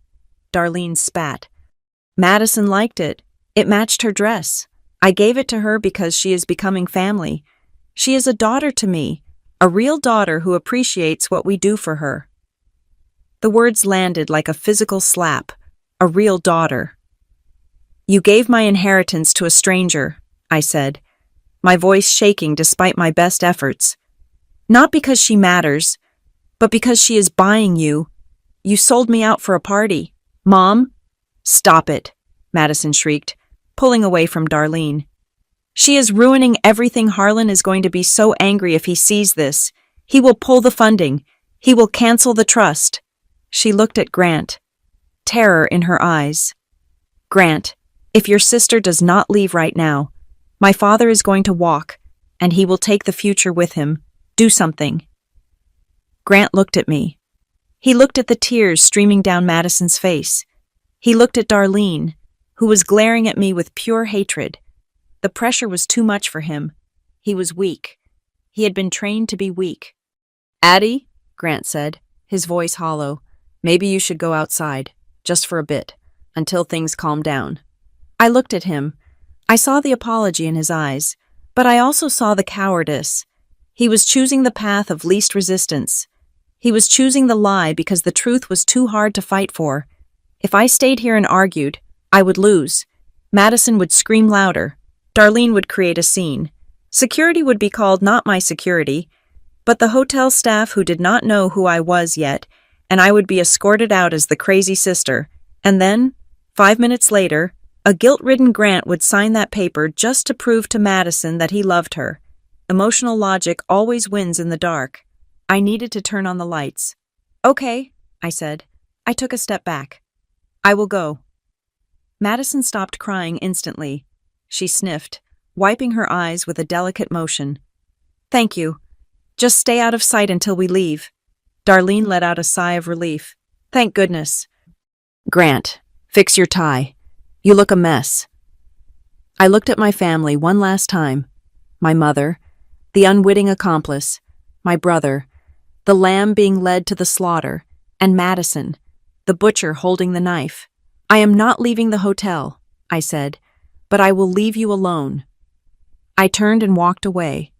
I did not look back. As I moved through the crowd, my phone buzzed in my hand. It was a message from Marcus Vale. "Boss, we have a situation. 2 large men just took up positions at the east and west exits. They are not hotel security. They are private hires, wearing earpieces. They are blocking the doors. They are not letting anyone out." I stopped walking. They were locking us in. Harlan was not just afraid of Grant running. He was afraid of witnesses leaving. Or perhaps he wanted to make sure that once the signature was obtained, the happy couple could be escorted out without interference while the guests were held back. It was a hostile containment. This was not just fraud anymore. It was a kidnapping in plain sight. I felt a cold calm wash over me. I had given them a chance. I had tried to warn Grant quietly.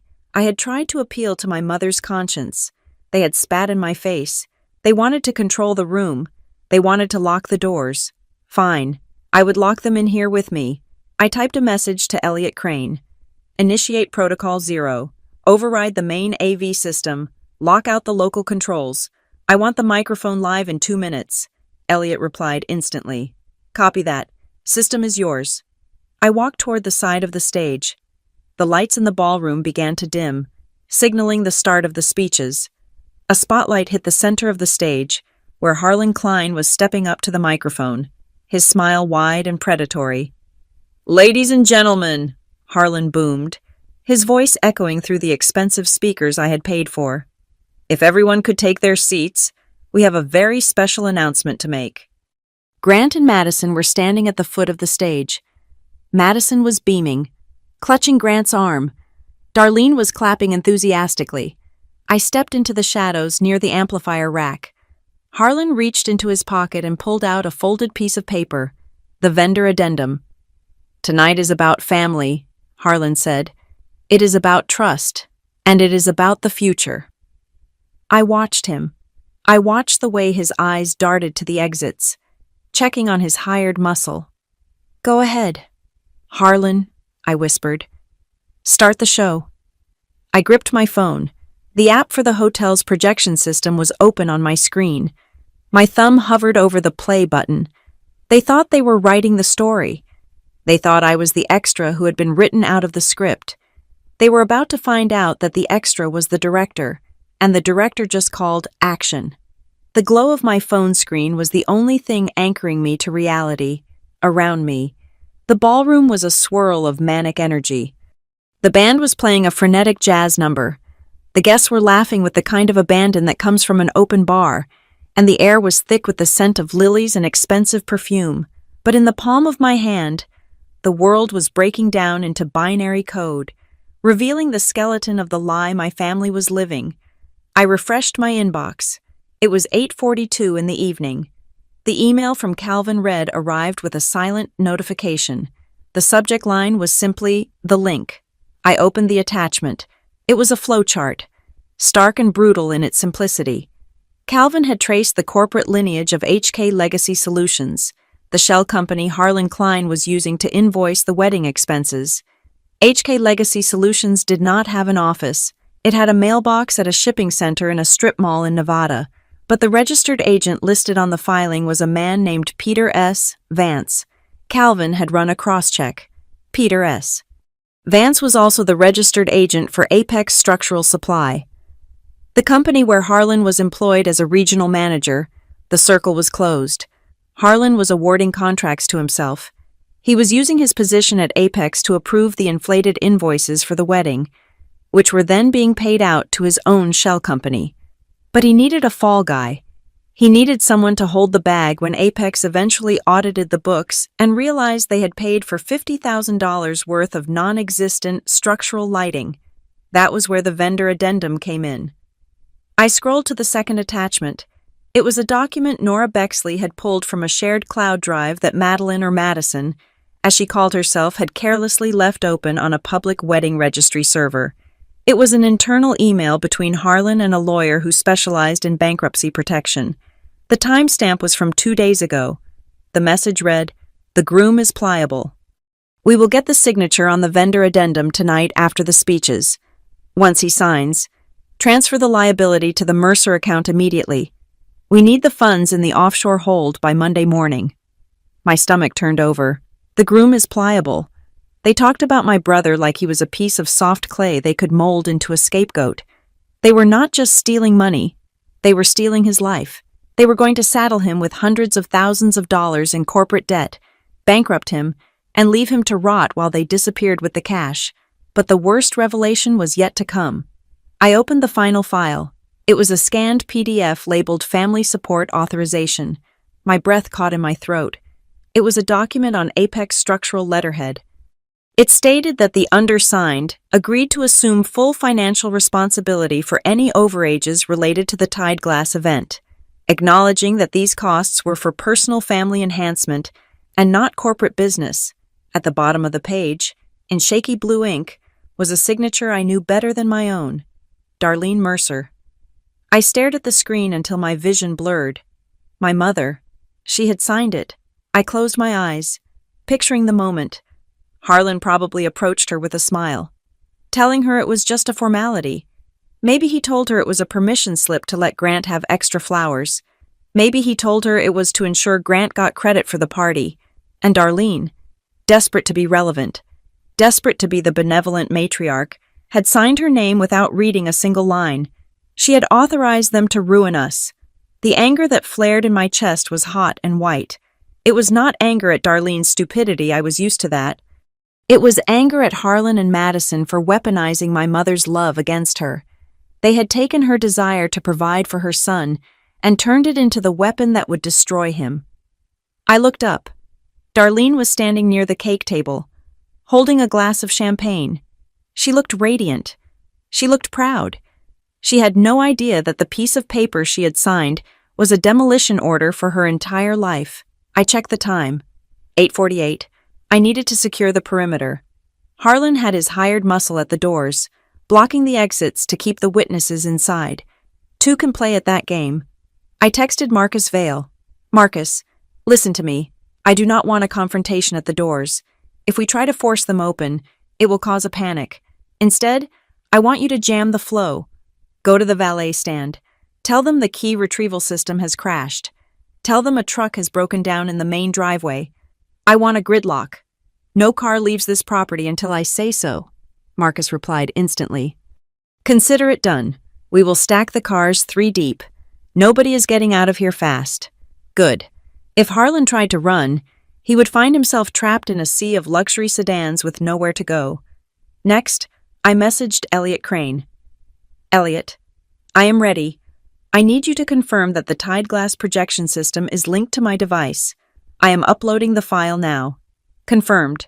Ms. Bishop," Elliot wrote back, "you have override authority. When you hit play, the house system cuts out. The screens, the audio, everything becomes yours." I spent the next 5 minutes building the narrative. I was not just going to show a document, I was going to tell a story. I arranged the slides on my phone with the precision of a prosecutor preparing a closing argument. Slide 1. The personnel file showing Harlan's real job. Slide 2. The fake invoices. Slide 3. The LLC registration matching the addresses. Slide 4. The email calling Grant pliable. Slide 5. The document with Darlene's signature. I looked at the sequence. It was a masterpiece of forensic accounting. It was undeniable. I looked toward the stage. The lights were beginning to dim further. The band played a final flourish and faded into silence. A hush fell over the room as the master of ceremonies, a man with a polished radio voice, stepped up to the microphone. "Ladies and gentlemen, if you could please take your seats," the MC said. "We are about to begin the toasts." Grant and Madison were standing at the foot of the stage, bathed in the spotlight. Madison was clutching Grant's arm so tightly her knuckles were white. She was whispering something to him, her face close to his. From this distance, it looked like affection. But I knew better. I stood up, I smoothed my dress, I walked out of the shadows and moved toward the edge of the dance floor, positioning myself where Grant could see me. I did not shout, I did not wave, I just stood there, a solitary figure in navy blue against a sea of pastels. Grant's eyes found me. He looked terrified. He looked like he was drowning and I was the only shoreline in sight. I locked eyes with him. I mouthed the words, slow and deliberate, "Wait, until 9. He blinked. I saw the conflict warring behind his eyes. He wanted to please Madison. He wanted to be the good fiancé, but the seed of doubt I had planted was growing. He looked at Harlan, who was pacing on the stage like a caged tiger. He looked at the thick envelope sitting on the podium. He looked back at me. Madison saw the exchange. Her head snapped toward me, and her eyes narrowed into slits. She stopped whispering and pulled Grant's face toward hers.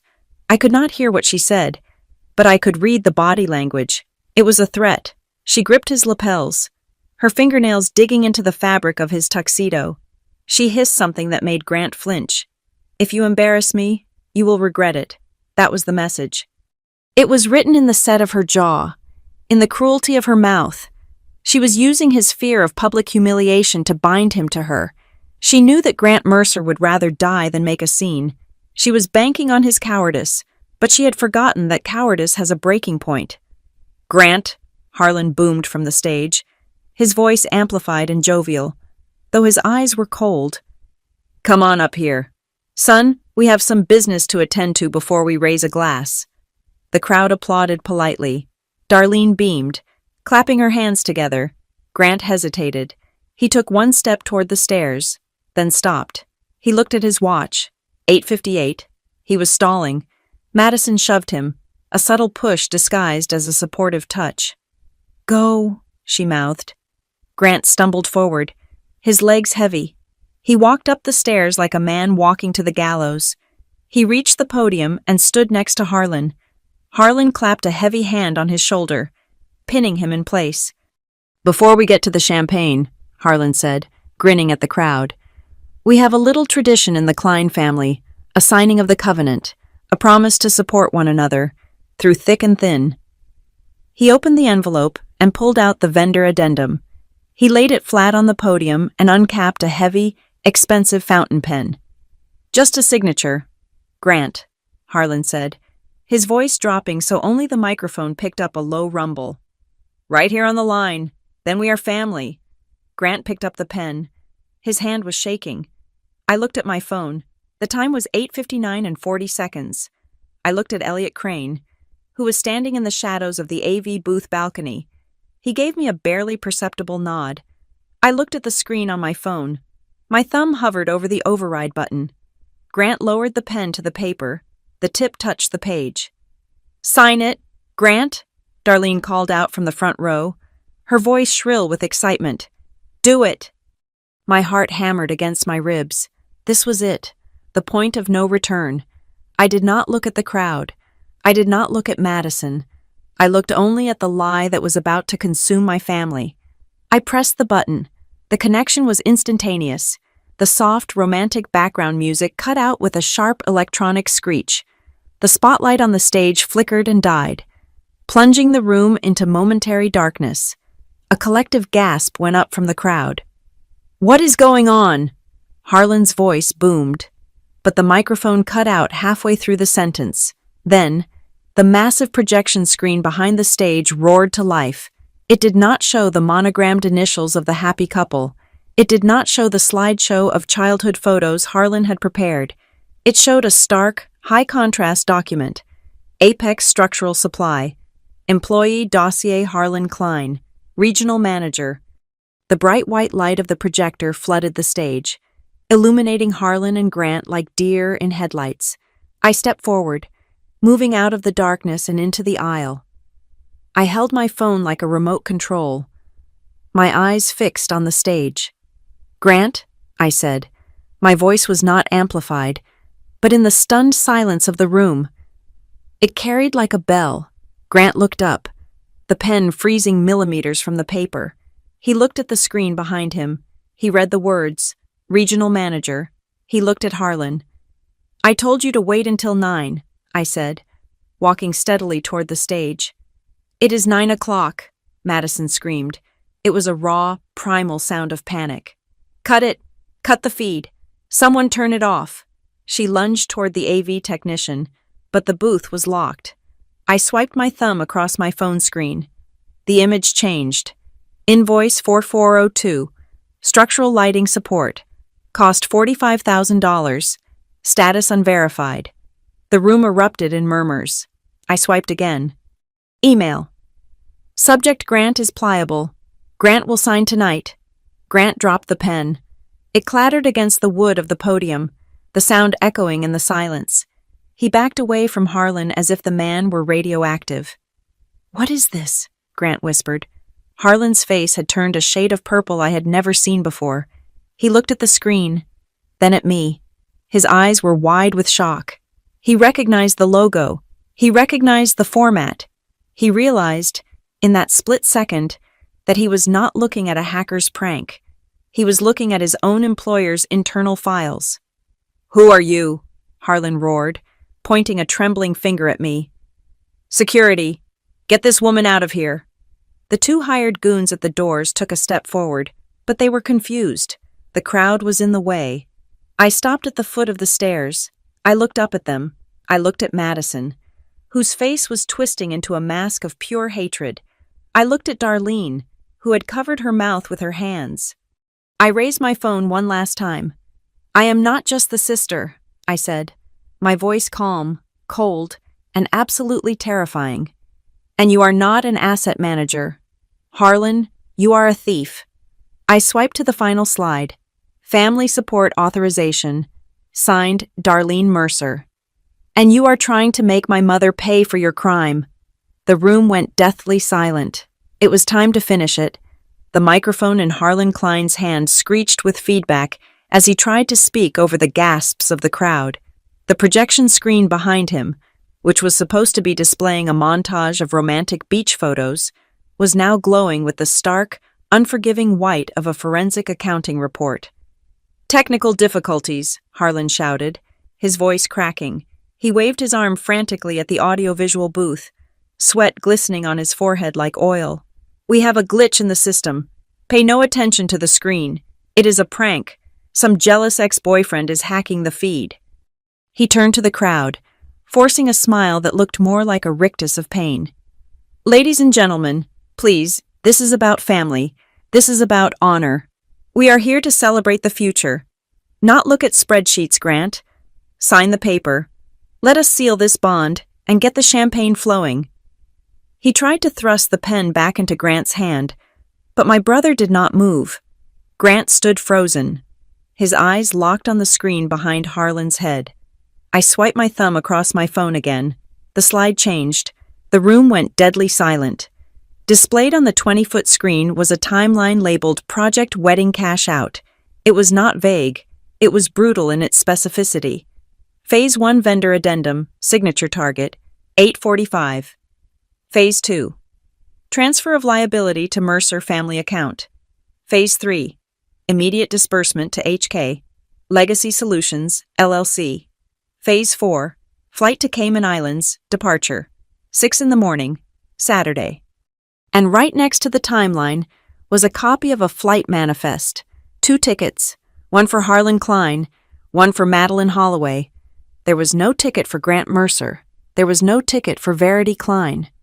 "You were leaving," Grant whispered. The microphone picked up his voice, amplifying the heartbreak until it filled every corner of the ballroom. "You were going to leave me here with the debt." "No," Madison screamed. She abandoned the crying act instantly, her face contorted into a snarl. "It is a lie. She made it up. She is using Photoshop. Grant, look at me. Do not look at the screen." But the audience was not looking at her. They were looking at the evidence. 200 guests, people who had been drinking champagne and eating canapés 5 minutes ago, were now holding up their phones. I saw the flashes going off. I saw the screens glowing as people started live streaming. The social tension in the room snapped, replaced by the morbid curiosity of a public execution. "Turn it off!" Harlan bellowed, his composure shattering completely. He lunged for the power cord of the projector, but the unit was mounted high in the ceiling, far out of his reach. I took the stairs up to the stage. My heels clicked rhythmically on the wood. It was the only sound in the room besides Harlan's heavy breathing. I walked past Madison, who recoiled as if I were holding a knife.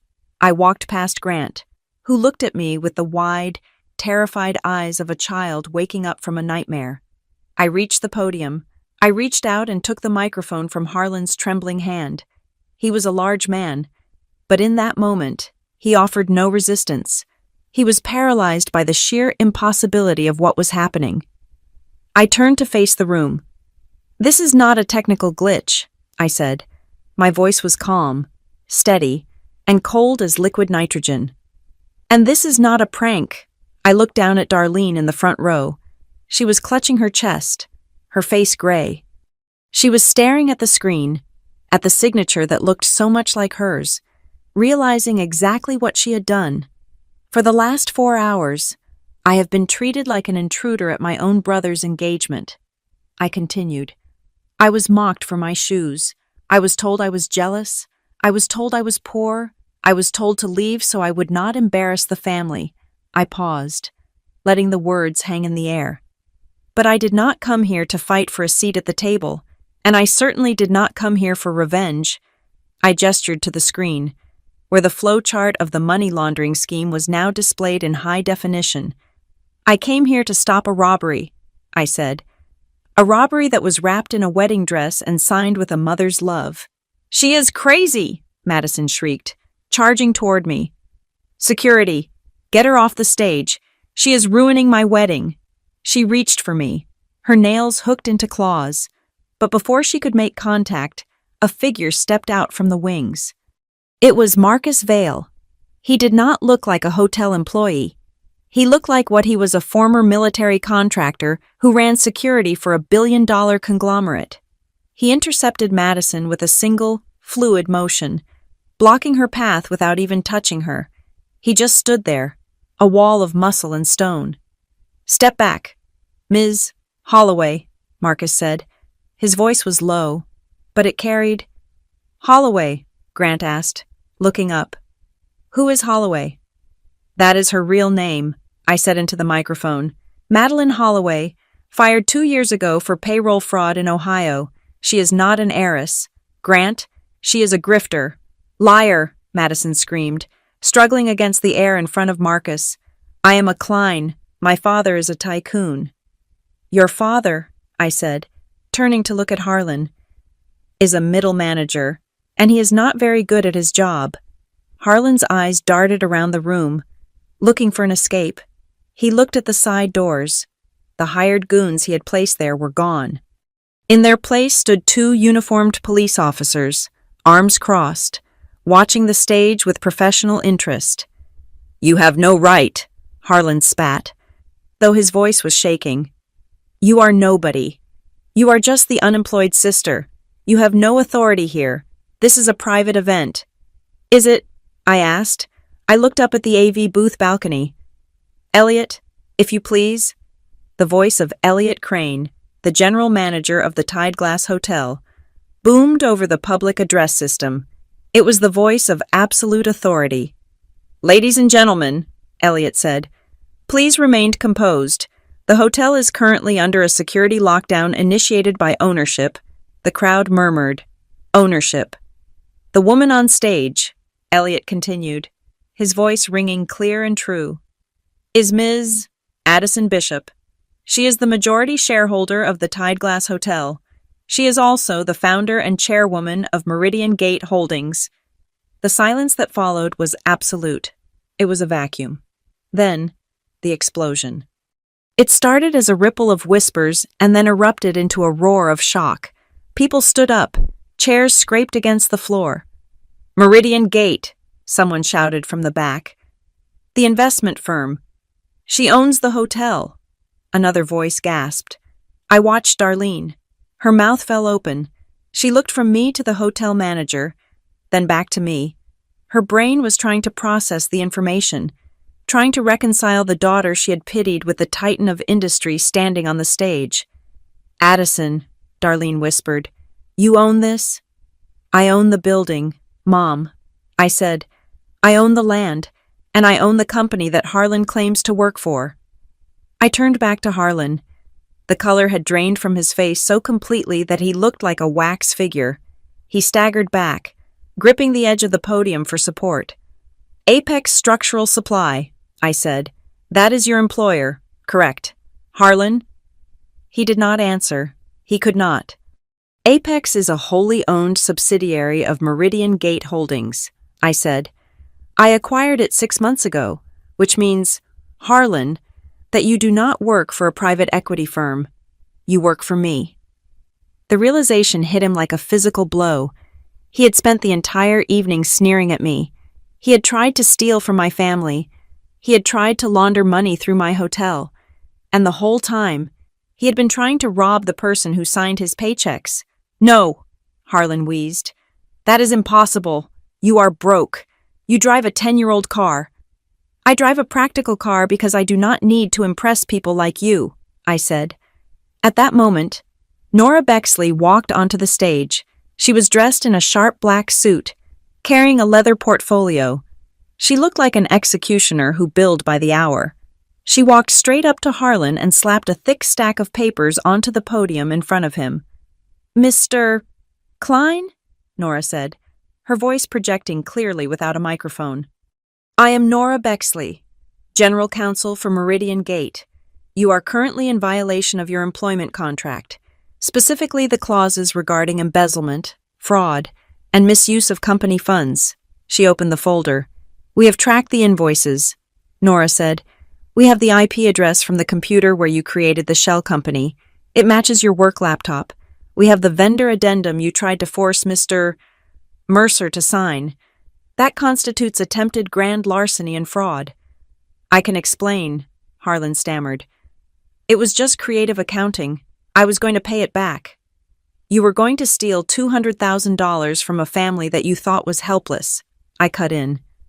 "You picked them because you thought they were desperate. You thought Darlene was foolish enough to sign anything for her son, and you were right about that." I looked at my mother. She flinched. "But you were wrong about one thing," I said, stepping closer to Harlan until I was inches from his sweating face. "You thought there was no one protecting them." "Addison, please," Madison wailed, dropping to her knees. She grabbed the hem of my dress. "Please, we can work this out. We are family. I love Grant. I really do." I looked down at her. "You do not love him. Madeline, you love the idea of a victim." I pulled my dress from her grip. "And tonight," I said, looking out at the sea of stunned faces, "you chose the wrong family to victimize, and you definitely chose the wrong venue." I pointed to the doors. "Officers," I said, "they are all yours." The 2 police officers stepped forward, handcuffs gleaming under the stage lights. Harlan slumped against the podium. Defeated. Madison was sobbing on the floor. Her masquerade dissolved into a puddle of mascara and tulle. I looked at Grant. He was staring at me, his eyes wide, his mouth slightly open. He looked like he was seeing me for the first time in his life. Not as his sister, not as the scapegoat, but as a force of nature. "Addie," he whispered, "you own everything." "I do," I said softly, lowering the microphone. "And now, I am taking out the trash." The silence that followed my declaration was absolute. It was the kind of silence that usually only exists in deep space or moments before a thunderclap. The band had stopped playing. The waiters had stopped serving. 200 guests stood frozen, their eyes darting between the projection screen, the police officers, and the woman in the navy dress, who they had spent the evening ignoring. Nora Bexley broke the silence. She stepped up to the microphone I had lowered, her demeanor as crisp as the legal briefs she wrote. She did not shout. She did not need to. She simply spoke with the crushing weight of the law behind her. "Ladies and gentlemen," Nora said, "the files you see on the screen have been packaged and delivered to the district attorney. We have also notified the fraud division of the state police and the internal compliance unit at Apex Structural Supply. This is now an active criminal investigation." She turned to the police officers and nodded at Harlan. "Officers, Mr. Klein is a flight risk. We have reason to believe he intended to leave the jurisdiction within the next 8 hours. We ask that you detain him for questioning regarding corporate embezzlement, identity theft, and attempted grand larceny." Harlan Klein did not fight. The bluster, the arrogance, the fake billionaire persona, it all evaporated. He looked small. He looked like exactly what he was, a desperate middle manager who had gambled everything on a lie and lost. He held out his wrists, his head hanging low, as the officers clicked the handcuffs into place. The sound of the metal ratcheting shut echoed through the ballroom. Marcus Vale and his security team moved in on Madison, or Madeline, as we now knew her. They did not drag her. They did not shout. They simply surrounded her. A wall of black suits that cut her off from the escape routes. "Ms. Holloway," Marcus said, his voice level, "we are going to escort you to a private room to wait for the authorities. Do not make a scene. You have lost that privilege." Madison looked around wildly. Her eyes landed on Grant. He was standing near the edge of the stage, his face pale, his hands trembling by his sides. "Grant!" she cried out. It was a desperate, clawing sound. She lunged toward him, breaking through the gap between two security guards. She grabbed his hand, clutching it with both of hers. "Grant, please, you have to help me. They are lying. I did it for us. I wanted us to have a start. I wanted us to be happy." Grant looked down at her hands gripping his. Then he looked at her face. For months, he had looked at her with adoration, seeing a savior, a partner, a ticket to a better life. Now, under the harsh glare of the projector lights, he saw the truth. He saw the calculation in her eyes. He saw the stranger behind the mask. He slowly pulled his hand away. It was not a violent motion. It was a recoil. "I do not know who you are," Grant said. His voice was quiet, but in the dead silence of the room, it carried like a shout. "I was marrying Madison Klein. She does not exist, and neither do you." "Grant!" she screamed, reaching for him again. "Get her out of here," Grant said. Turning his back on her, Marcus signaled his team. They took hold of her arms firmly. As they pulled her away, she struggled, her heels scraping against the polished floor. She was screaming about love, about money, about how unfair it was, and in the chaos of her struggle, something fell from her dress. It hit the wooden floor of the stage with a distinct metallic ping. It spun for a moment, catching the light, before coming to rest near my feet. The room watched as I knelt down. My hand was steady. I picked up the object. The silver felt cool against my skin.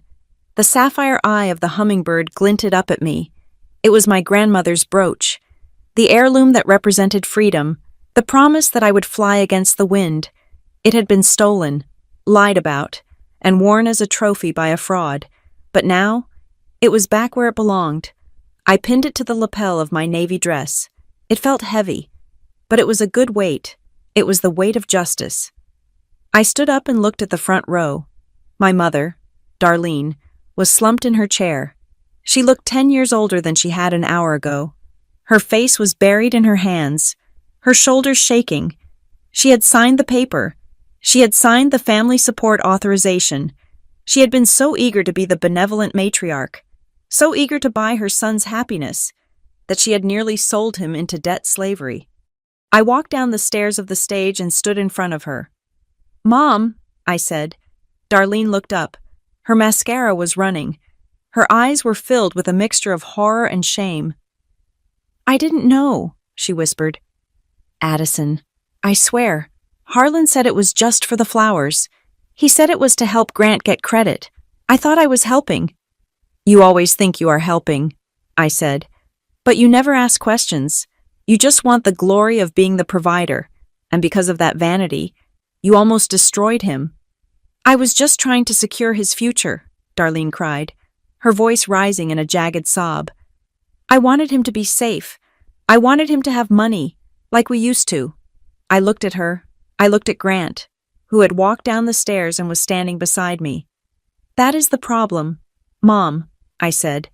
We never had money. Dad was a mechanic. You were a receptionist. We were never rich. But we survived, Darlene insisted. We always had enough. Even when things got bad, money just appeared, luck was always on our side. I told Harlan that I told him the Mercer family is blessed. I told him we always land on our feet because someone up there likes us. I laughed. It was a short, sharp sound. That is why they picked us, I said, the realization washing over me. You bragged. You told Harlan about the miraculous way the mortgage got paid. You told him about the car repairs. You told him about Grant's medical bills vanishing. You painted a picture of a secret family fortune. I took a step closer to her. There was no luck. Mom, there was no blessing. There was just me. Darlene froze. What? The mortgage, I said. Blue Jay Equities. That is my company. I bought your debt 5 years ago. I have been paying it every month. I turned to Grant. Your surgery. The anonymous donor, that was me. Your car transmission, me. The reason you have never gone hungry, the reason you still have a roof over your head, is not because the universe loves you. It is because I worked 18-hour days for 16 years and sent the money home through shell companies so you would not have to swallow your pride. Grant stared at me. His mouth fell open. You, he whispered. But Mom said you were struggling. She said you could barely make rent. I let her believe that, I said, because I knew if she knew the truth, she would not respect the work. She would just expect the check, and she would have handed you my hard-earned money to throw away on schemes.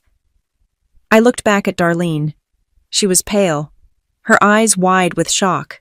She was realizing that the daughter she had mocked, the daughter she had called useless, had been the invisible pillar holding up her entire life. You bragged about the money I gave you, I said to Darlene, and that bragging attracted the sharks. You used my protection to invite the predators in. Darlene lowered her head. She could not look at me. The shame was absolute. It stops today, I said. My voice was firm. I am done being the secret safety net. I am done being the ghost. From now on, if you want my help, you acknowledge where it comes from. We are going to have transparency. No more lies. No more pretending Grant is the golden child while I am the black sheep. If you want family, you give respect. If you cannot do that, then you are on your own. The room was silent. Every guest was listening. They were witnessing the dismantling of a decades-old family dynamic. Grant stepped forward. He looked at the floor, then at the screen where the evidence of his near ruin was still displayed, and finally at me. He looked different. The boyish arrogance was gone. He looked humbled. He looked like a man who had finally grown up. Addie, he said. His voice cracked. I treated you like garbage tonight. I let them treat you like garbage. Madison told me to cut you off, and I almost did it. He took a deep breath. Tears were streaming down his face, unhidden. I am so sorry, he said. I have been so blind. You were standing there, holding up the sky for us, and I was throwing rocks at you. I let you stand alone for too long. He reached out, hesitant, as if afraid I would push him away. I did not push him away. I did not hug him, either, not yet. Hugs were easy. Trust was hard. You were drowning. Grant, I said softly. I just pulled you out of the water. What you do on dry land is up to you. Grant nodded, accepting the boundary. I will do better, I promise. I looked around the room. The guests were watching me with a new expression. Gone were the sneers. Gone were the pitying glances at my shoes. In their place was something else. Respect, awe, and a little bit of fear. They finally understood. I was not the extra in this movie. I was the one who had built the set, paid for the lights, and directed the ending. "The party is over," I announced to the room. "Please exit through the main lobby. The valets have been instructed to retrieve your vehicles." I did not wait for applause. I did not wait for goodbyes. I turned and walked toward the double doors at the back of the ballroom. The crowd parted for me like the Red Sea. As I walked, I could hear the whispers starting, but they did not matter anymore. "That is the owner," someone whispered. "She saved him," another voice said. I would not want to cross her. I pushed open the heavy doors and stepped out into the cool night air of the lobby. The humidity of South Carolina hit me, but it felt different now. It felt like cleansing rain. I looked down at the silver hummingbird on my chest. It caught the light of the hotel entrance.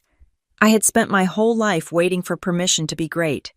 I had waited for my mother to praise me. I had waited for my brother to defend me. I had waited for the world to notice me. Tonight, I stopped waiting. I touched the brooch one last time. "We are flying now." "Nana," I whispered. I walked out the door, my heels clicking on the pavement, walking away from the wreckage of the wedding and into a future that was entirely, undeniably mine. Thank you so much for listening to this story. I hope you enjoyed seeing justice served as much as I enjoyed writing it. I would love to know where you are tuning in from today. Drop a comment below with your city or country, so we can see how far this story has traveled. Please do not forget to subscribe to the Maya Revenge Stories channel, like this video, and hit that hype button to help share this story with more people. See you in the next one.